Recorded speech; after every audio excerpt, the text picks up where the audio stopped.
The scar tissue on my left hand burns when I lie.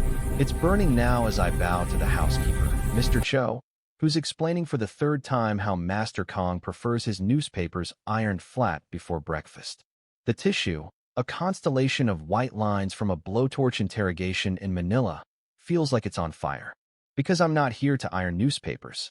I'm here to kill everyone in this house. Well, that was the plan. You're very quiet, Lee, Mr. Cho says, studying me with eyes that have seen too many young men come and go from this mansion. The last houseboy never stopped talking. Drove me insane. But you, he hands me a stack of linens. You have the eyes of someone who's seen things. Just trying to do my job well, sir. The scar tissue cools. Truth. I've been here 72 hours. In 3 days, I'll trigger the firmware exploit in Master Kang's pacemaker during his morning swim. He'll have a heart attack. The autopsy will show congenital defect. I'll inherit his offshore accounts, 17 million in cryptocurrency, and disappear. Clean. Professional. The 203rd life I've ended. Except there's a problem. Her name is Kong Ji-young, and 6 hours ago, I watched her kill a man. It happened in the wine cellar. I was cataloging Master Kang's collection, part of my cover, when I heard voices. A man's, rough with anger, and hers, cold as a scalpel. You promised my father the votes, Ji-young said. Senator Park promised him Busan. Now I hear Park is negotiating with the opposition. Your father doesn't understand politics, the man replied. Park needs guarantees. My father understands power. And right now, you're a liability.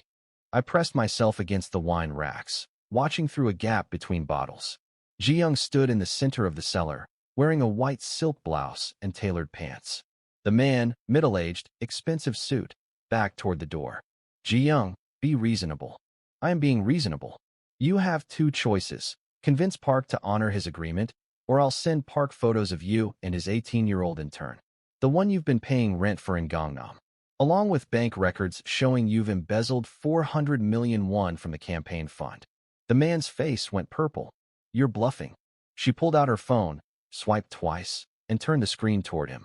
I couldn't see the image, but I saw his reaction, the color draining, the shoulders sagging. 48 hours, Ji-young said. Get me Park's vote, or I burn your life down. Now get out.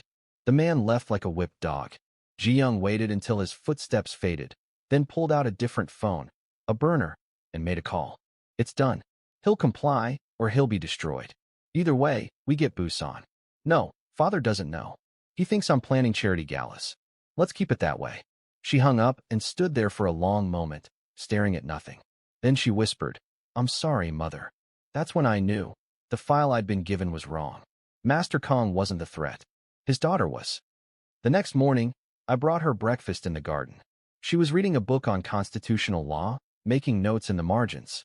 Up close, I could see the exhaustion carved into her face, purple shadows under her eyes, a tightness around her mouth.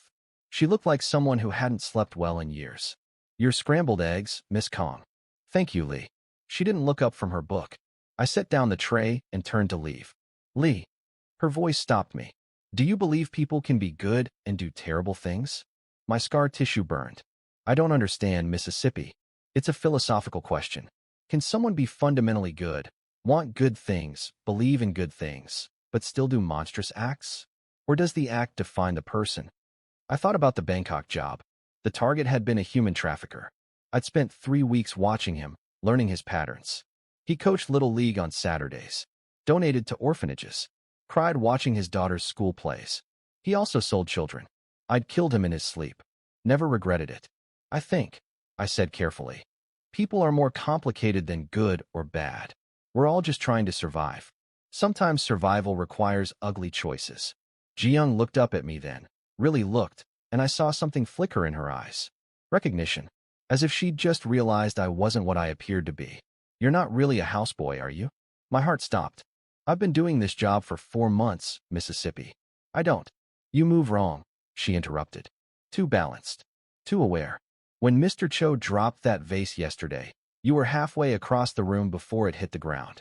Reaction time like that doesn't come from carrying tea trays. I calculated the distance between us. 12 feet. She was unarmed. I could cross it in 1.3 seconds. Snap her neck before she could scream. Claim I found her dead. Improvise from there. but my feet didn't move. "Who are you?" she asked quietly. "Someone trying to survive," I said. "Just like you." We stared at each other. The morning sun caught the silver bracelet on her wrist, engraved with characters I couldn't read from this distance. "My mother gave me this," she said, touching the bracelet, "before she died. It says, do what's necessary, not what's easy." She was talking about leaving my father. She'd finally decided to take me and run. Packed our bags, called a lawyer, and then she fell down the stairs. Broken neck. The police called it an accident. Ji Young's voice was flat, affectless. But my father had the stairs replaced the next week. New marble. Very expensive. Very slippery. Jesus. I was 15, she continued. And I realized something. The world doesn't punish monsters. It rewards them. My father murdered my mother and got away with it because he's rich and connected and untouchable. So I decided, if I can't escape the monster, I'll become something worse. I'll use his resources, his connections, his empire. And when the time is right, I'll destroy him and everything he's built. She stood up, walked toward me, stopped inches away. "So tell me, houseboy who isn't a houseboy, are you here to kill my father? Because if you are, I have a better idea. If you're hooked by this twist, hit that subscribe button.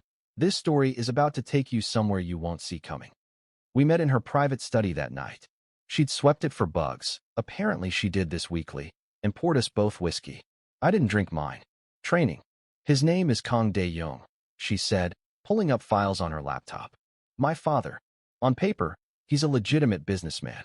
Real estate, import-export, venture capital. But the real money comes from 3 sources: arms trafficking to North Korea, money laundering for the Yakuza, and blackmail.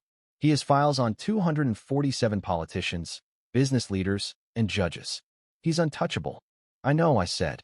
"I've read his file." "Then you know killing him solves nothing. His associates will absorb his assets. His blackmail files will fall into worse hands. The system continues." She turned the laptop toward me.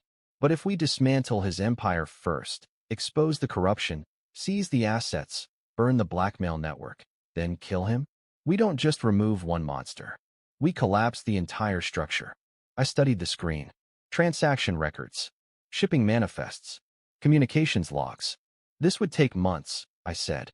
16 weeks. "I've been planning this for 3 years. I have contacts in the prosecutor's office. Journalists ready to publish. I just needed—" She hesitated. "Someone expendable. Someone with no connections to me. Someone who could get close to my father in ways I can't. An assassin. A partner." I laughed. Couldn't help it. "You want to team up with the man sent to kill your father?" "I want to team up with someone who understands that monsters need to die." She leaned forward. "I saw your scar tissue. You know what a blowtorch feels like. You know what it's like to be powerless. So tell me, do you want to make 17 million and let this continue? Or do you want to actually change something?"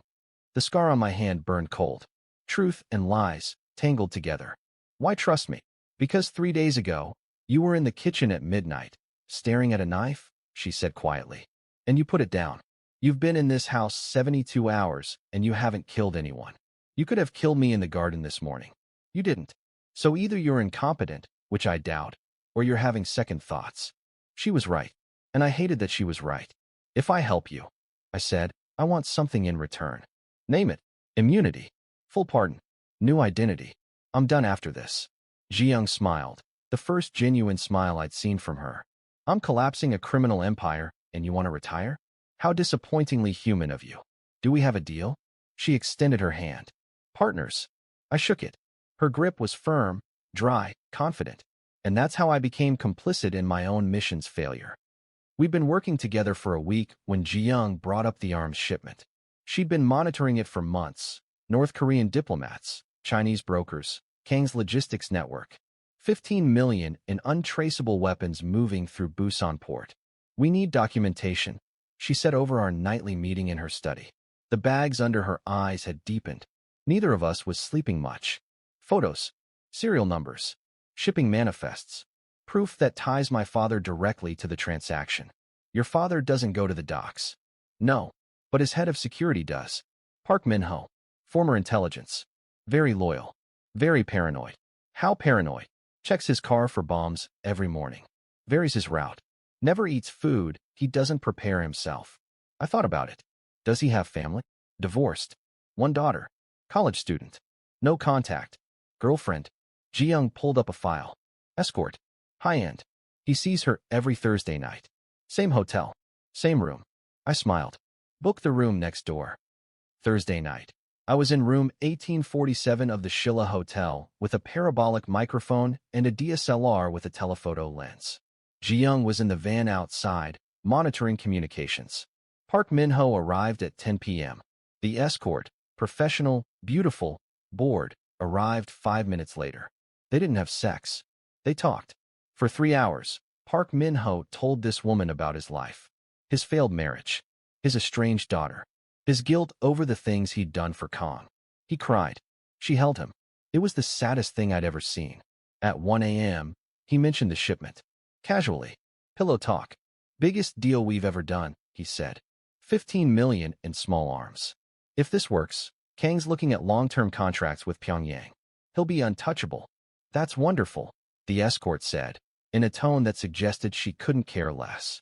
Manifest is locked in Kang's office safe. Triple encryption. Even I don't have access. The escort murmured something sympathetic. Sometimes I wonder what I'm doing this for, Park continued. Money? I have enough. Loyalty? To who? A man who'd throw me away the second I become inconvenient. Then why stay? Long silence. Because I'm afraid. And isn't that pathetic? I'm afraid of the man I work for. Afraid of what he'd do if I tried to leave. I lowered the camera. Looked at Ji-young through the van's camera feed. She was staring at the monitor, her expression unreadable. We've got what we need, I said into the comms. Wait, Ji-young said. On screen, Park was crying again. The escort was stroking his hair, making soothing noises. I think my daughter hates me, Park said. I tried calling her last month. Birthday. She hung up on me. I deserve that. I know I deserve that. But it still hurts. Ji-young's voice came through my earpiece. Do you think he deserves to die? I thought about the Bangkok trafficker. About all the good people who did evil things for money, fear, comfort. I think he's complicit, I said. That's enough. That's not what I asked. Yes, I said finally. He deserves to die? But so do I. So do you. We're all complicit in something. Ji-young was quiet for a long time. Then, get out of there. We're done for tonight. A month into our partnership, autumn had arrived. The mansion's garden was covered in fallen leaves, and I'd grown comfortable enough with the staff that no one questioned my late-night movements anymore. That's when Ji-young said we were ready for the safe. Kang's office safe was in his private study. Biometric lock. Retinal scanner. The kind of security that screamed, I have something worth stealing. We need his eye, I said. Metaphorically or literally? Ji-young asked. Either works. She pulled up schematics. The scanner uses infrared to verify blood flow. Needs a living eye. But if we can get a high-resolution scan of his retina, I can fabricate a contact lens that'll fool the system. How do we scan his retina without him noticing? Ji-young smiled. Eye exam. Annual checkup. I'll tell him I'm worried about his health. Dutiful daughter. He'll eat it up. 2 weeks later, I was in Kang's study at 3 a.m. with a fabricated contact lens and a bypass device for the biometric lock.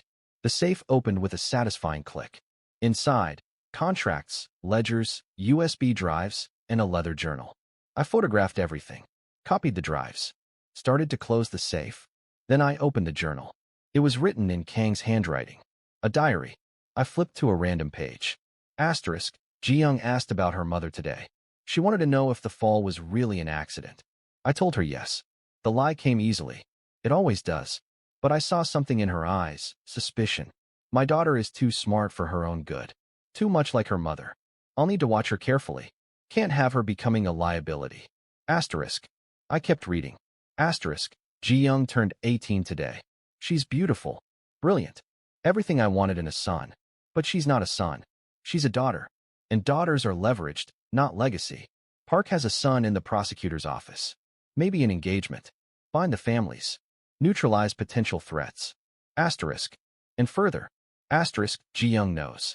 I'm certain now. She's been accessing my files. Covering her tracks well, but not well enough. She thinks she's hunting me. Foolish girl. I've been grooming her for years. Every file she finds, every secret she uncovers, I've allowed it. She thinks she's the predator. But she's been the prey all along. When the time comes, I'll use her to consolidate power. She'll never see it coming. Asterisk. My blood went cold.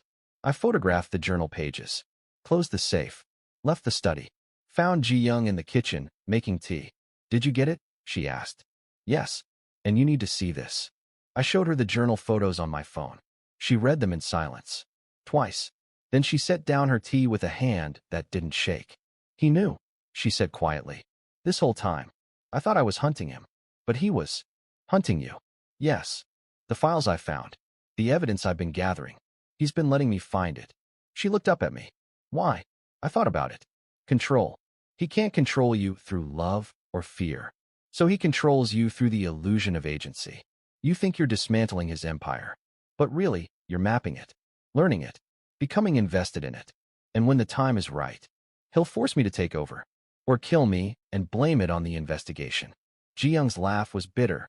I've been playing checkers. He's been playing chess. So what do we do? She was quiet for a long time. Then, we flipped the board. If this twist just shattered everything you thought you knew about this story, smash that like button and subscribe, because the endgame is going to blow your mind. 2 months of gathering evidence had taken its toll on both of us. Ji Young's hands shook when she poured her morning coffee. I'd lost 12 pounds.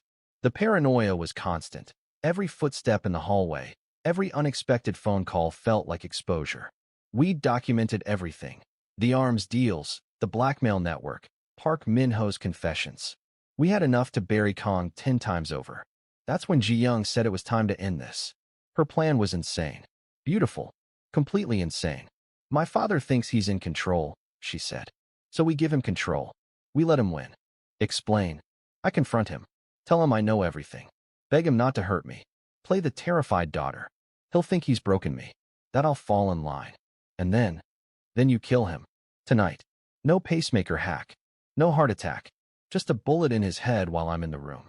Self-defense. Father attacked me. Loyal houseboy intervened. Tragic accident. I stared at her. That's your plan? Stage a murder-suicide?